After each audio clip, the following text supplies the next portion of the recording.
Does it work one more time? One Come more on, baby. time. One more time. Oh wow! Look, it is. Let's. Is it working? It says go live, but is it on yours? Oh, it's also what's that? Is it good on yours? It's good on both of ours. It doesn't quite look like that when you're live. I know it looks like neither of us are in screen. Mine is live now. Yours too. Should I go live? Yeah, hit it. Sweet. All right, We hit it. good. Holy shit, we did it. This calls for a celebration, Maddie. This calls for a big old celebration. One of those. Thank you. Thank you, everybody. Woo! I know. My goodness. This is one of the reasons we're talking about what we're talking about today, right? What a fun frustration. Ladies and gentlemen, welcome to the delayed. It's become a bit of a fashionably late type of thing. Today on Music Fit Monday, we've got a very special guest. Someone who sees the music industry from the inside. Matt Dolliver, founder of Loose Leaf Talent Agency. He's working directly with artists, ladies and gentlemen. He's booking shows, he's building tours, he's helping shape careers in real time, not just talking about it from the outside. No. Loose Leaf isn't just booking either. They take a more collaborative approach to building artists, working across booking, management, and development to actually help things grow long term. As Matt would say, built by artists for artists, right? And on top of that, we've actually gotten to work together. I've known Matt for quite some years now, and we did a lot of steel mace together. It's been a blast. So he is living experience, and he has seen the Music Fit method from the inside, not just as an idea, but as something that you actually live through. So, ladies and gentlemen, this is going to be a real fun conversation about what works, what breaks, what doesn't work, what actually lasts in the wild west that is the music industry right now. So, without further ado, Matt, welcome to Music Fit Radio. Thanks for having me, my dude. My guy. What's been the highlight of your day? Well, I woke up and I booked some shows, and somewhere along the way, I went to the gym, and then I booked some more shows. So it's all been a highlight. Just a whirlwind, hey? What'd you do in the gym? I went to the spin gym. Yeah, we were Oh, doing yeah. a disco house spin, and my girl Gina really like messed us up today. Oh, you can swear, bud. You Cool. can just I don't want let I her don't want fly. our viewers to think I got a potty mouth or anything like that, but I Well, buddy, certainly we do. just put up we put up with nearly an hour of technical difficulties. I'd expect it. Oh yeah, I hope you saw I want to get right into it, dude. bloopers. Right? Yeah, exactly. We'll have endless bloopers. Everything was recorded too, so it's going to be me sifting throughout the rest of the day. Getting right into it though, dude. When we sat down last week, and week before, started thinking, okay, we're seeing some trends here. I'm really interested in hearing what your perspective is because you're booking across different markets and you're working with artists on different stages and at different stages in their career. What are you consistently seeing from the ones that are actually getting booked and they keep on getting booked? Is there one or two, they got it? What would you say?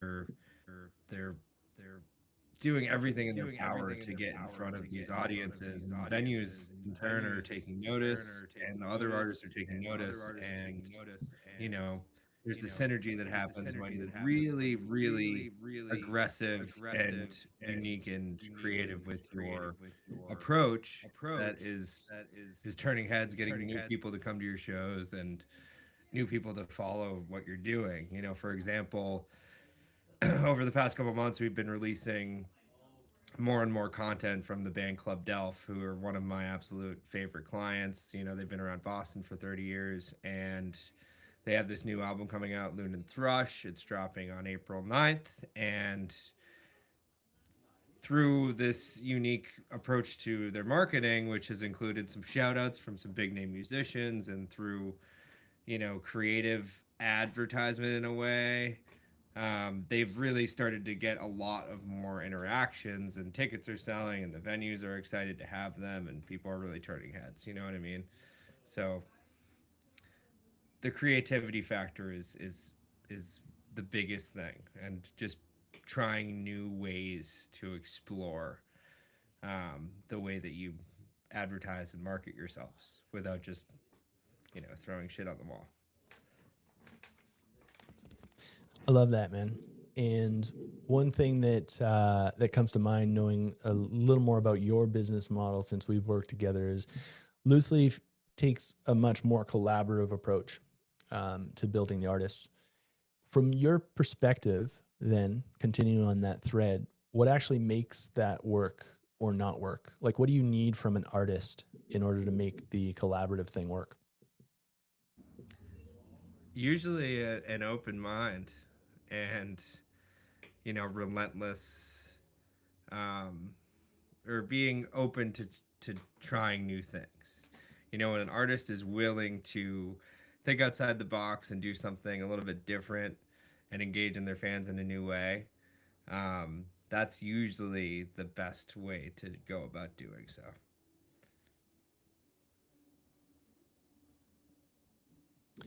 Just playing the mute game here. Mute on, Yeah, mute off. yeah. Got some crazy echo going on. So apologies for anybody listening. We're still experiencing some tech, and but how cool is that? I mean, this is like jazz, man. You got to roll with it. You got to keep it going.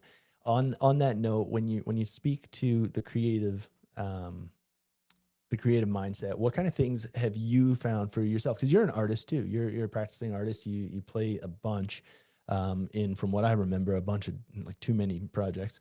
So, like, what kind of things keep your creativity rocking and rolling? Me personally, Yeah. personally, you know, finding new experiences and ways to play music have been the the things that have inspired me the most.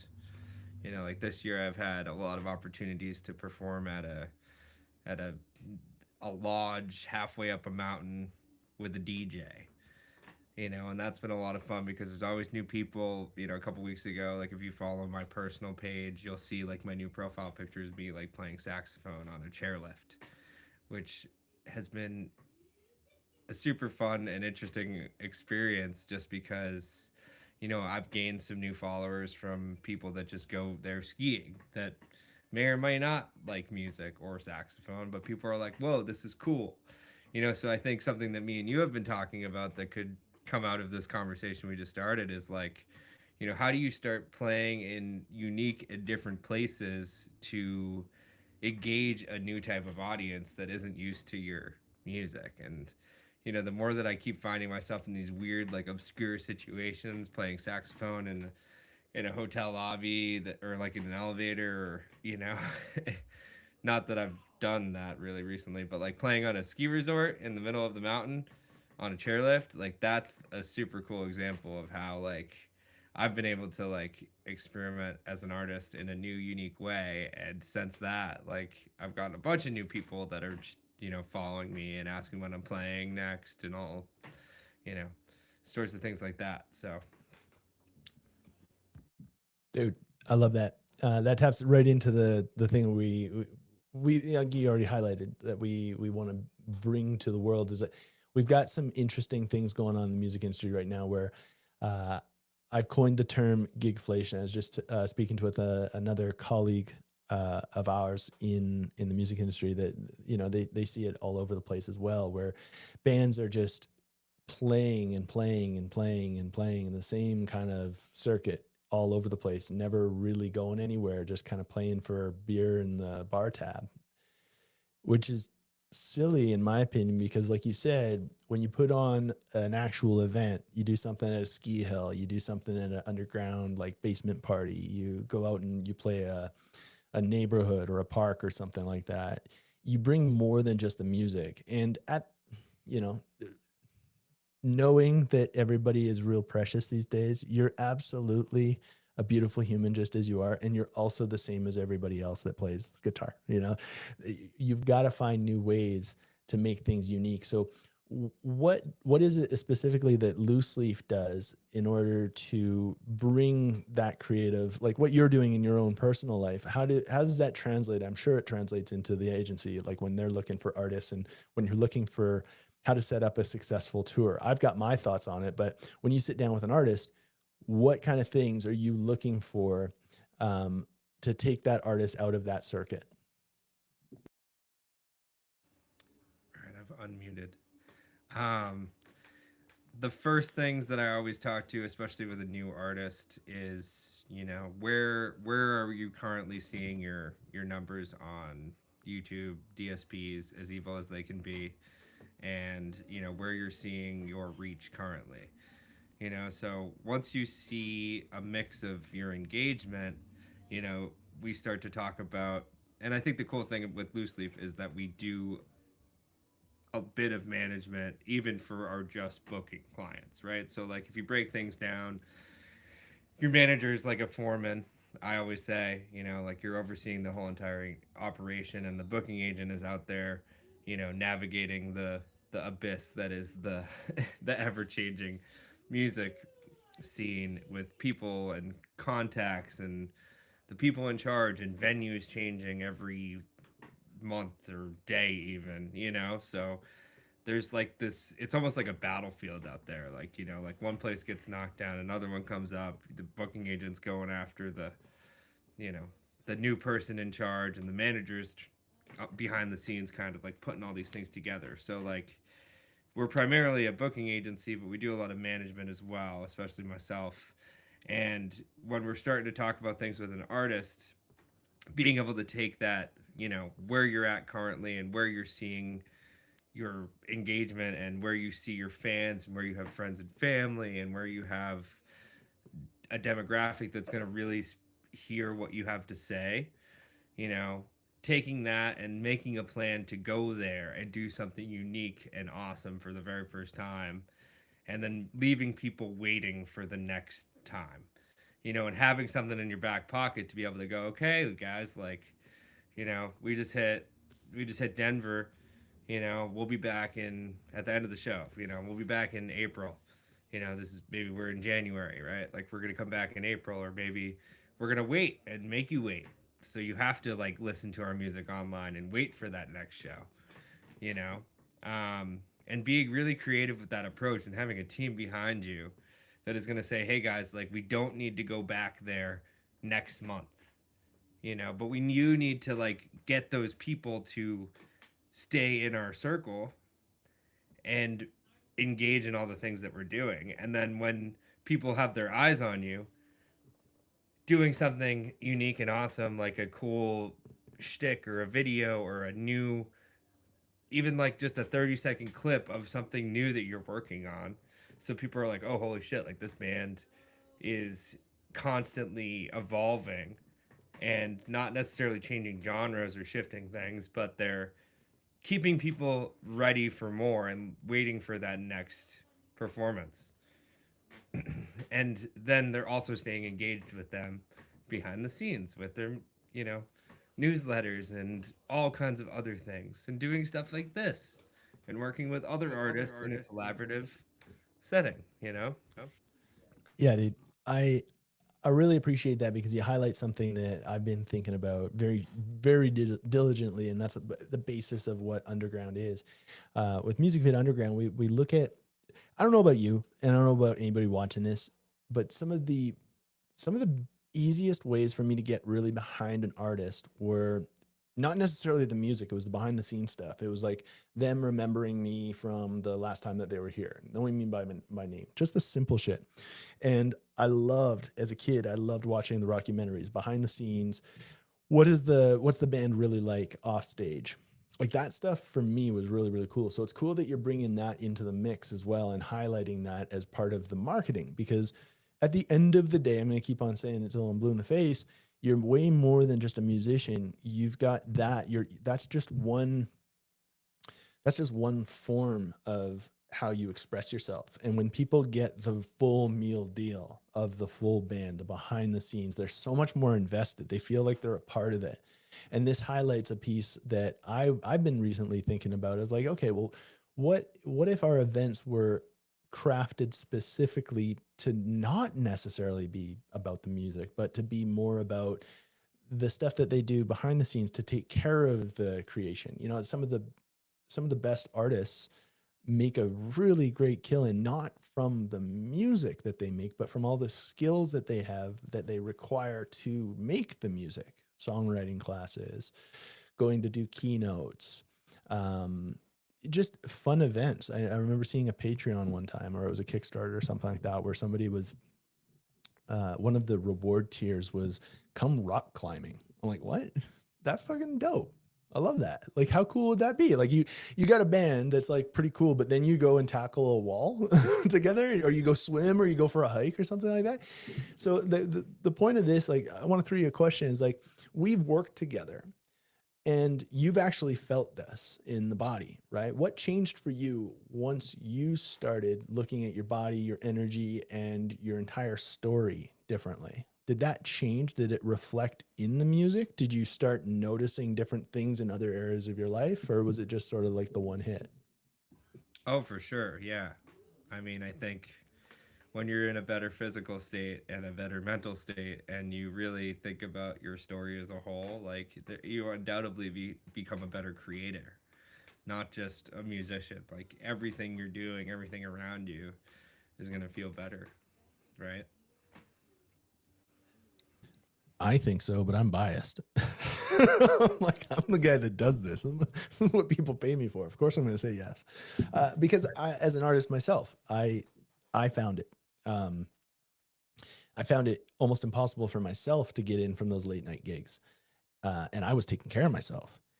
And I could only imagine what somebody who was up drinking pint after pint after pint, waking up at like, I don't know, the next afternoon, and Or and getting on the losing bus 2 or 3 days, to them, you know? right?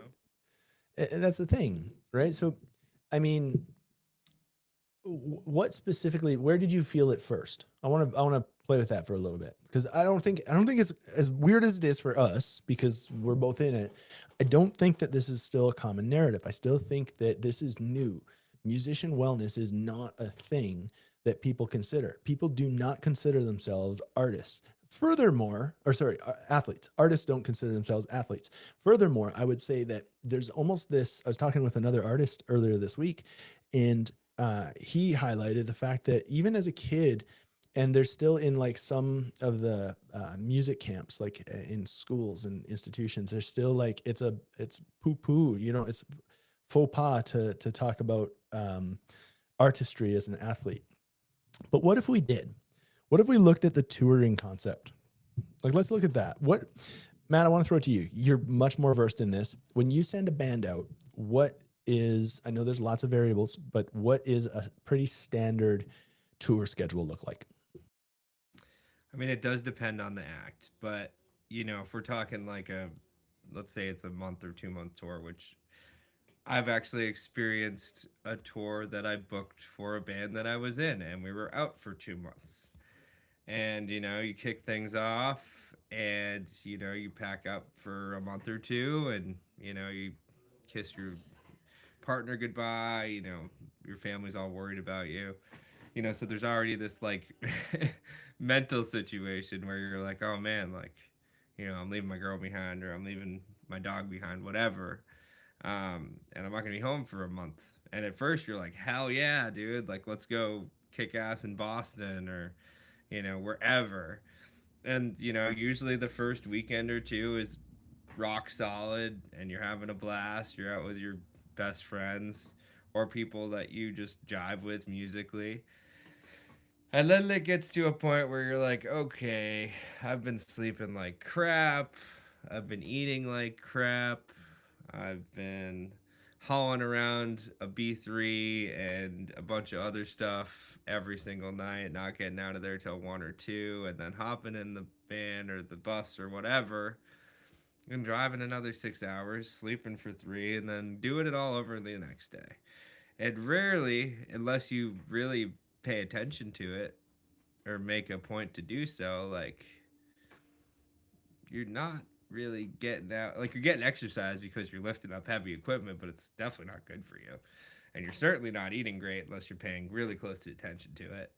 And you start to fade mentally and physically, but you're still there. Like, I always felt like when I got on stage, like, I was there. Obviously, there was like good nights and bad nights, but like when I was really paying attention to how I ate and how I, woke up and exercised and stuff like that. Like when we were working together, we started, during COVID, where admittedly I wasn't like touring in a van or anything, but when I did have to go out for a show or a 3-day weekend or whatever and fly across the country, I felt better because I was paying attention to that stuff when I was home and when I was out there.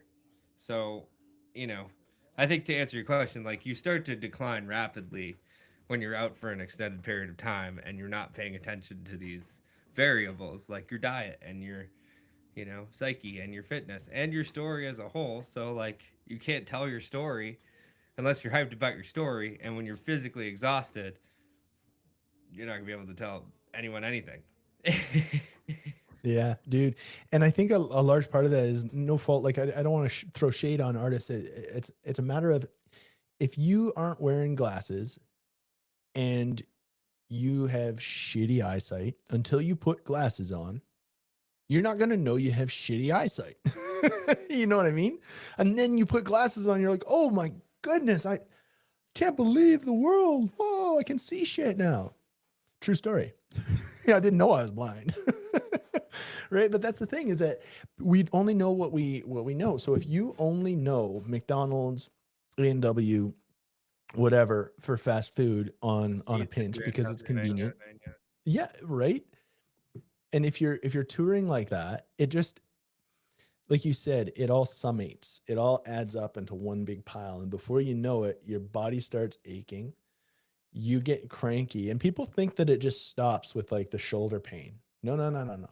Because now that's not letting you sleep. And if you ask anybody on this planet what their worst nightmare is, then they say whatever that is, and then you add, okay, now add 3 nights of no sleep, and they're like, oh fuck. Just, it exponentially gets worse. So when we don't take care of the number one instrument, because what good is a guitar tech without the guitarist actually to be on tour, right?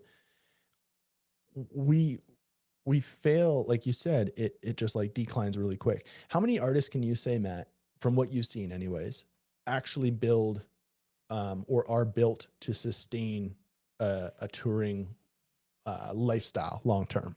Anybody that comes to mind?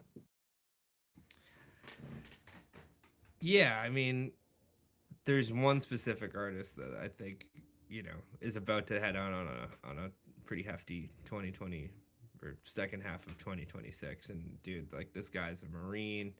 He eats, incredibly healthy. Half of his band is you know is a veteran from somewhere, and that guy is physically built to do anything. His name's Scott Pryor. They have a new band, or they have a band that's been around for a while now, but we have some exciting things that I'm not allowed to talk about just yet. But um, they're heading out there, and I'm excited to see firsthand how someone who hasn't really gone on an actual tour before, who has this, physical structure to his everyday life and to his, himself as a person and his band who follows along.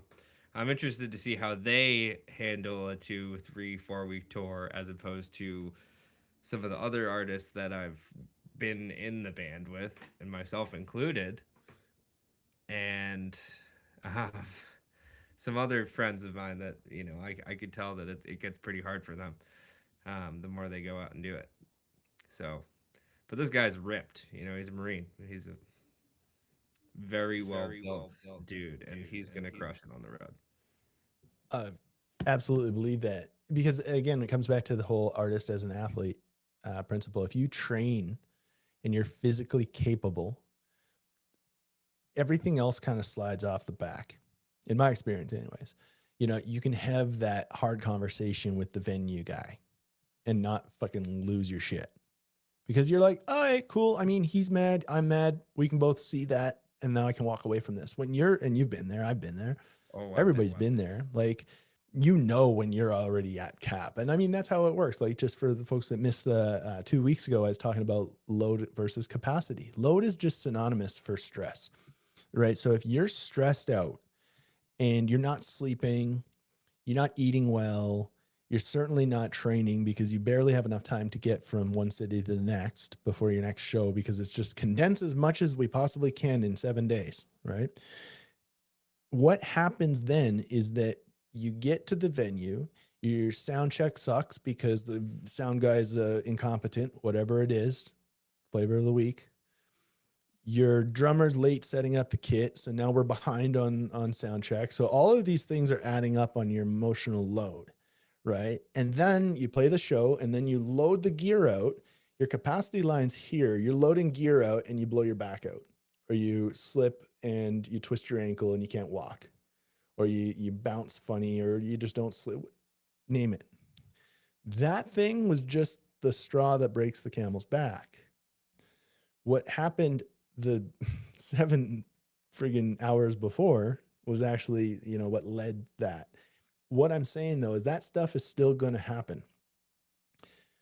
Guys like Scott, guys like yourself are proving that with more mindfulness to our physical capacity to build that physical structure you said in your life and literally in your body, you can be stronger so you can take on the rest of that bullshit. You build your capacity for it just by training and putting yourself in intentional stress, by training, working out those injuries, going through and doing the hard things so that when the life throws all the other hard things at you, you're not fucked, right? Anything to add to that? What did I miss? I think you nailed it right on the head, honestly. But I do notice that if I, you know, am a little bit less rigid with my routine, even when it comes down to like breath work and stuff like that, I am a lot more, um, you know, easy to like to send into like one of those situations. Like, you know, I I handle those rough, intense situations where you're trying to get paid at the end of the night and the club's telling you that, and this is a whole nother conversation that we, you know, have talked about many times, but we don't need to go there right now. Um, the venue's trying to rip you off. And if I'm like, you know, if I've like done my thing and like done some exercise and like you said, like actually stressed myself out in a actual like practical physical way that actually benefits me, I'm gonna be like, yeah, you know what? Fuck you, but I'm not gonna rip your head off right now. But if I'm like, you know, tired, sore, physically unwell, ate like shit that day, I'm gonna, you know, be pretty pissed off and probably not make the right call when it comes to like dealing with that situation. And like, you know, musicians deal with that stuff all the time.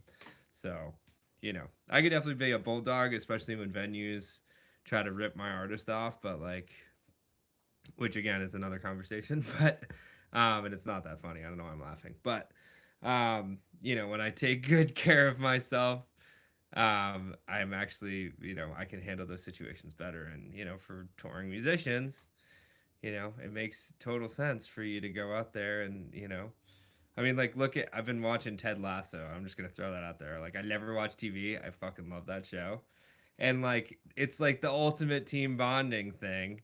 Like, they're going out there, they're like, you know, working out, but they're also doing stupid shit. It's just like being in a band, you know, but if, like, you got off the, you know, out of the van and everyone went to the gym together, like, A, you're going to have more fun. It'd be you're gonna vibe together, and then you're gonna get to load it, and you're gonna be like, hell yeah, like let's get a workout in number two, you know. So like, there's a lot of cool stuff that can happen when you and I haven't been in a band like that, but I would love to be. You know, I mean, when we go on the road, Mike, like we're gonna just Ted I was Lasso gonna it up. say you're speaking my language, man. That's how every band I've ever been in actually. Most of them, if they were drinking quite a bit, they've either cut it way back or they don't drink anymore.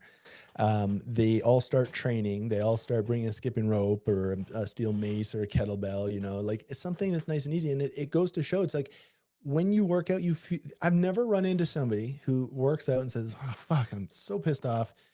I worked out today. God, I just feel like shit now." Nobody says that. It's never happened, not once, because it literally it reduces your stress by increasing all the happy emotion, all the happy hormones, all the good stuff happens. Like it's the best drug, literally. That breath work. I want to spend some time. What you mentioned a couple different things, just so the folks know what kind of practice are your non-negotiables. Is there one thing that is a non-negotiable that anybody watching this right now could be like, pick up right here, right now? This is the one thing that you got to do for the rest of your life. Is there anything that that crosses your mind with that, Matt?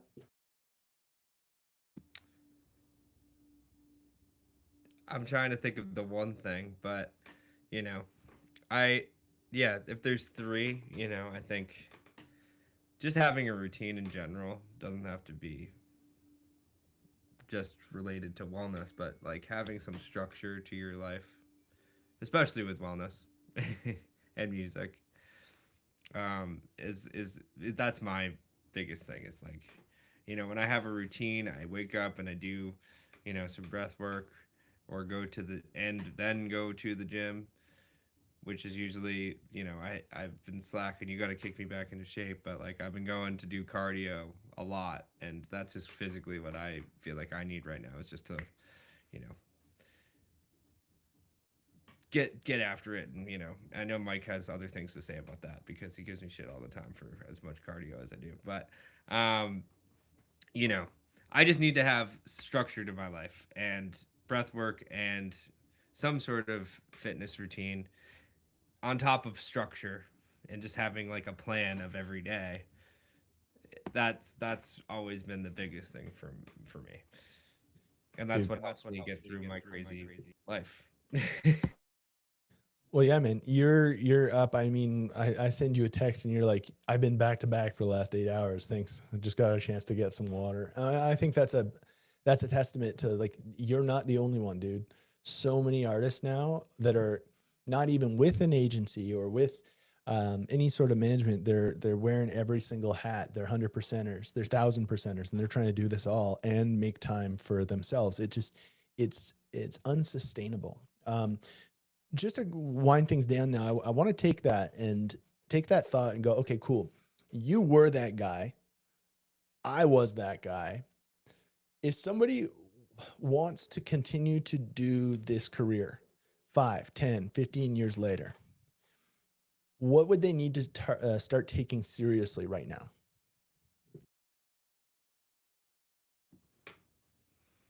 I mean, there's so many answers to that question, but um, I mean, they have to take, like you said before, and I'll always love this about you and the way that you um, educate people on this type of stuff. Like, yeah, like you got an instrument, whatever it might be, your voice, anything.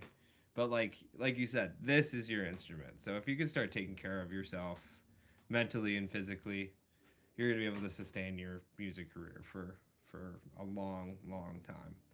And we're all musicians. Like, it's not like we all have an IRA, or some fund that just someday we're gonna be like, oh, I'm 65 now, I'm gonna stop playing music and get paid, for all this work I've done. Like, you're gonna do it if you really love music. You're gonna do it until you're 70, 80, 90 years old.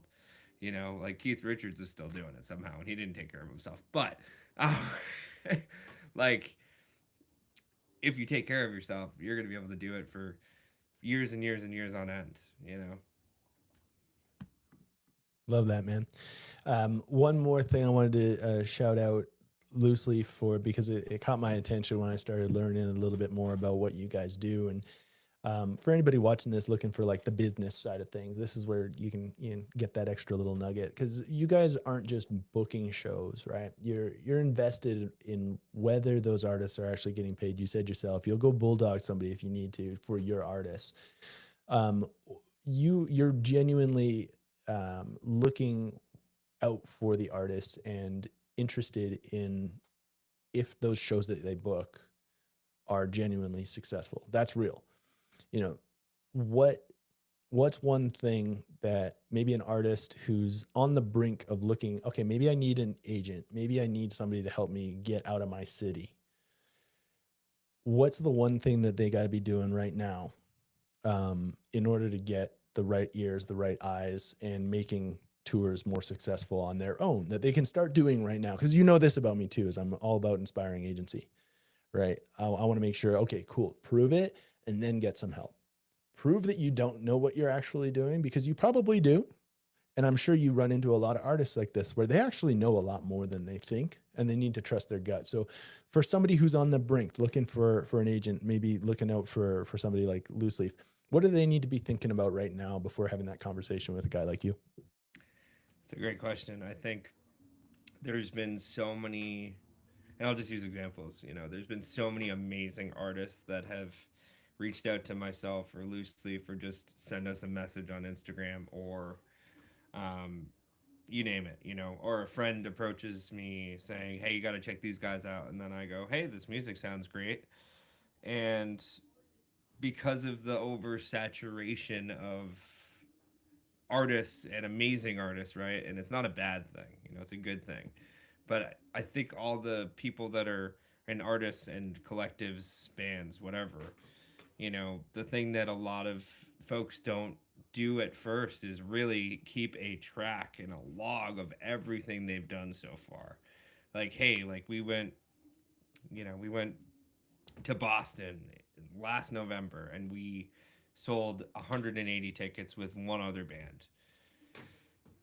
So being able to track your statistics is something that I think a lot of people miss along the way in the early stages of their development, as they start to get, establish themselves more and get to the part where they need management and agent, etc. There's a lot of folks that didn't really track things along the way. So like, the first thing any big agency is going to ask is, where are you selling tickets? Where are you seeing engagement? And I don't love this part of the music industry, but at the end of the day, it is a numbers game, and the venues and the places we work, which is why we need to work to kind of change the scope a little bit. But everyone's just looking at numbers, and there was a point in time where it was more about the music than this side of things. And I still, and Loose Leaf, and the people around us, we're still trying to take that mentality of like, it's the music first, it's the passion and the creativity behind the organization that needs to fuel the thing.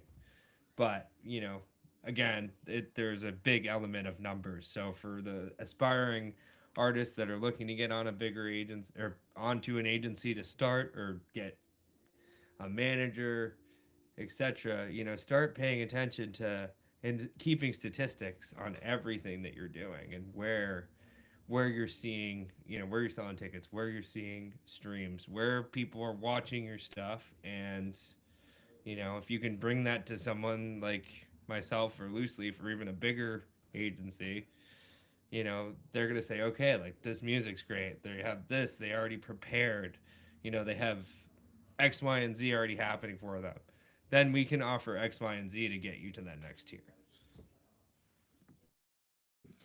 Yeah, that's value. Dude, that's so much value right there. I see it all the time, even in my line of work.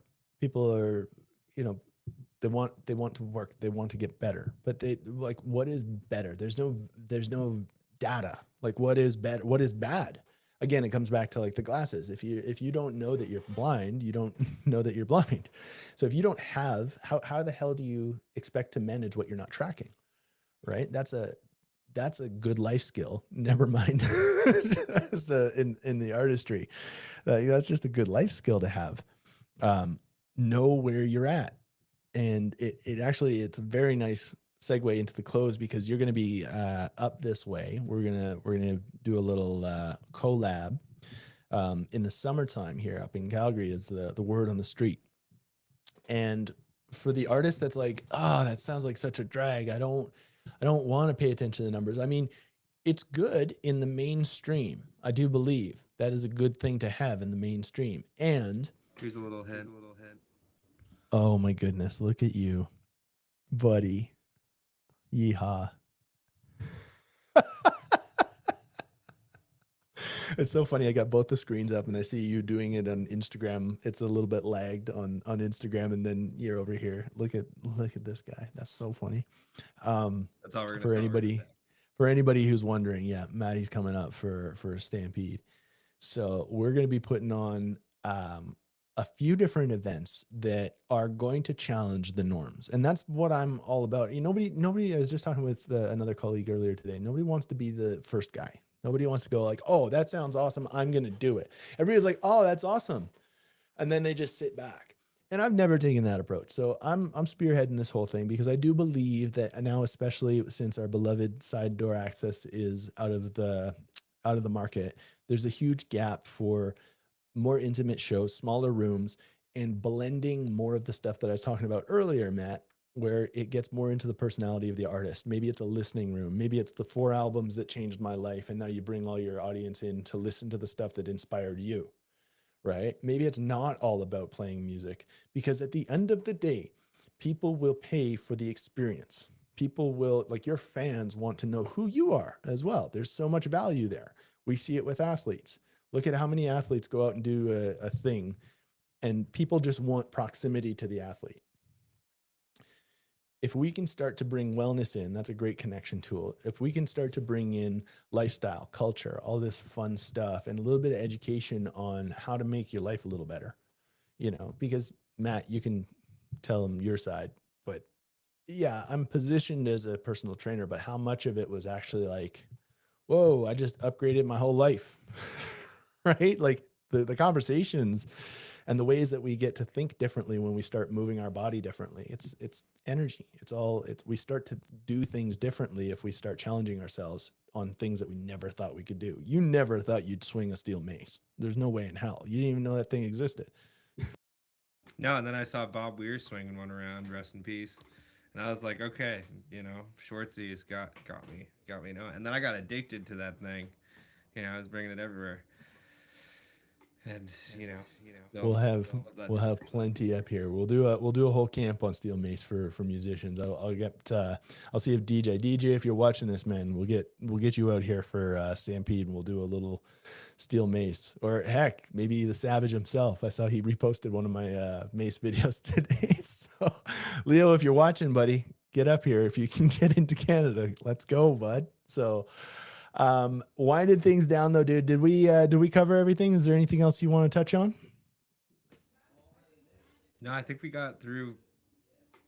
I mean, we could talk all night and all day, and we do. But I think for today's edition, we've really, we've gotten through everything I wanted to say for sure. But you know, I'm excited for we've been talking and working out and doing stuff from afar for five years now. So I'm excited to first of all meet in person, but second of all start this little movement we have going on behind the scenes. And maybe I didn't talk about enough about how the industry needs to shift in a way, and I mentioned it a little bit, but I think the solutions that we're coming up with to do these unique events and find unique spaces and think outside the box is going to be so huge for the music community. So that's what I have to say. Dude, agree. If there's one place that people who are watching this that are from my audience would like to learn more about what you're up to and what Loose Leaf Talent Agency is up to, where would that place be? I would say Instagram, or our website, looseleaftalentagency.com. Um, yeah, you're gonna see what our artists are doing. from our Instagram page. We try to be highly active, and we try to share everything that our community and artists are doing. So, the best way to stay engaged is through Instagram. And, I'd say the same thing for you, Schwartzy. Like, for the Loose Leaf crew, where's the best place for them to, follow you and see what you're doing? Yeah, man. Thank you. And yeah, Loose Leafers. We got some cool stuff happening at musicfitunderground.com. I maintain a pretty solid weekly cadence, and I've been doing that for about 2 years. It's our online digital zine, and then every quarter we release in the flesh. Oh, I have one. Look at this. I have the original, the OG, real zine. Look at this. I know it's backwards for some of you because you're not mirrored, but this is what the zine looks like, where it's a satirical. We're bringing back zine culture. We're bringing back all the stuff that puts people in connection, like real connection. That's the whole drive here, and that's what I'm really excited about with working with you, is that you're a master of bringing people into places. I'm a master of connecting those people into unique spaces and putting those two together, combined with, like I said, movement, music, culture.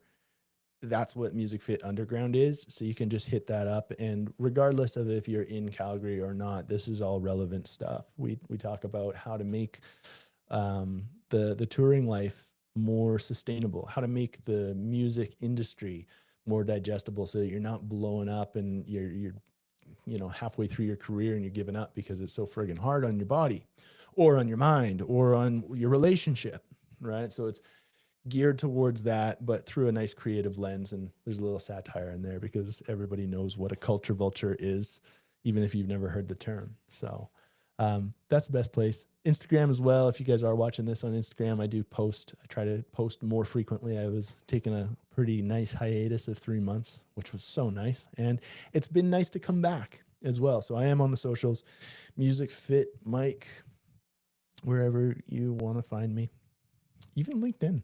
It's weird. Right. All right.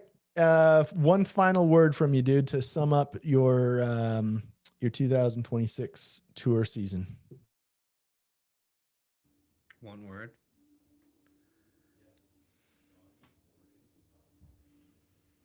That's a tough one.